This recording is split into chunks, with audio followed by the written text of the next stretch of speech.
할머니가 읽어주는 하나님 말씀, 쉬운 성경, 마태복음 17장.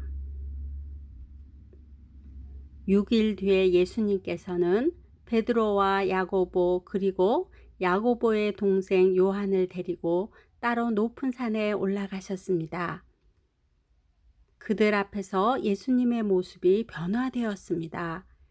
예수님의 얼굴은 해같이 빛나고 옷은 빛처럼 희게 되었습니다. 그때 모세와 엘리야가 나타나 예수님과 함께 말씀을 나누었습니다.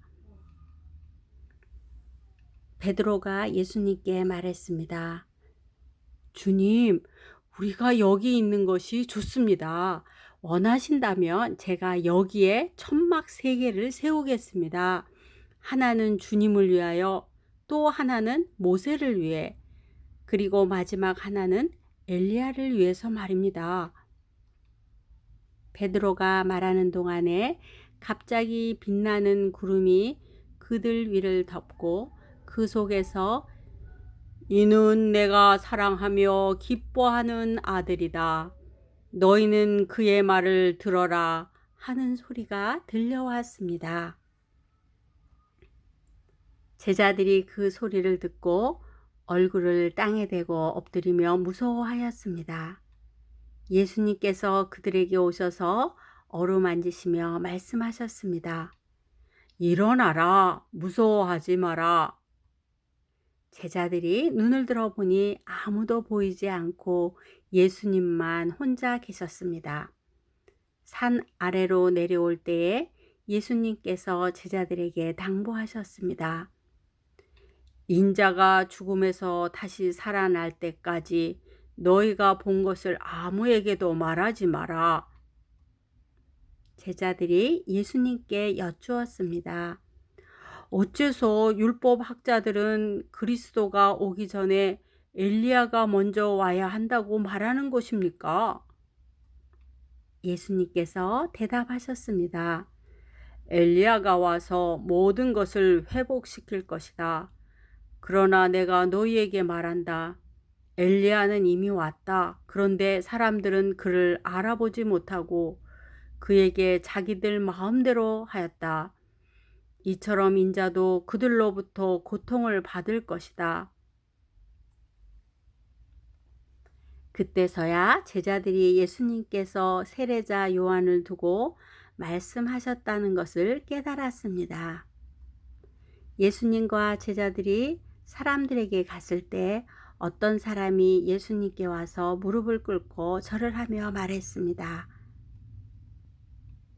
주님, 제 아들에게 자비를 베풀어 주십시오. 이 아이가 간질에 걸려서 너무나 고생하고 있습니다. 이 아이는 가끔 불에도 뛰어들고 물에도 뛰어듭니다. 제가 이 아이를 제자들에게 데리고 왔었는데 고칠 수가 없었습니다. 예수님께서 말씀하셨습니다. 아, 믿음이 없고 뒤틀어진 세대여. 도대체 언제까지 내가 너희와 함께 있어야 하겠느냐? 언제까지 내가 너희를 참아야 하겠느냐? 그 아이를 내게 데리고 오너라. 예수님께서 귀신을 꾸짖으셨습니다. 그러나 귀신이 아이에게서 나가고 그 아이는 즉시 나았습니다. 제자들이 예수님께 따라와서 물었습니다. 어째서 우리는 귀신을 쫓아낼 수가 없었습니까? 예수님께서 대답해 주셨습니다. 너희 믿음이 적어서이다. 내가 너희에게 친종으로 말한다. 너희에게 겨자씨 한 알만한 믿음이 있으면 이 산을 향하여 여기서 저기로 움직여라 말할 것이다. 그러면 산이 움직일 것이다. 너희가 못할 일이 아무것도 없을 것이다. 제자들이 갈릴리에 모여 있었을 때 예수님께서 그들에게 말씀하셨습니다. 인자가 사람들의 손에 넘겨질 것이고 사람들은 그를 죽일 것이다. 그러나 3일째 되는 날에 다시 살아날 것이다. 그러자 제자들은 몹시 슬퍼하였습니다. 예수님과 제자들이 가버나움에 이르렀을 때 성전세를 걷는 사람들이 베드로에게 와서 물었습니다. 당신네 선생님은 성전세를 내지 않습니까? 베드로가 대답했습니다. 내십니다. 베드로가 집에 들어가자 예수님께서 먼저 말씀을 꺼내셨습니다. 어떻게 생각하느냐, 시몬아? 이 세상의 왕들은 관세와 세금을 누구에게서 받느냐? 왕의 자녀들한테서냐? 아니면 다른 사람들한테서냐? 베드로가 대답했습니다. 다른 사람들에게서입니다. 예수님께서 베드로에게 말씀하셨습니다. 그러므로 왕의 자녀들은 세금을 낼 필요가 없다.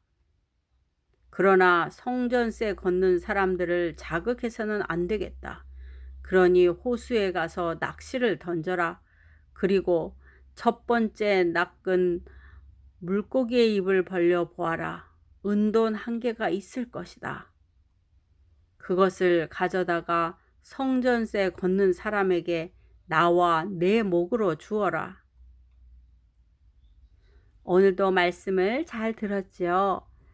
예수님은 우리가 어떤 환경에 있든지 여러분들이 할 수 있는 만큼 하기를 원해요. 그럴 때 예수님께서 도와주신답니다.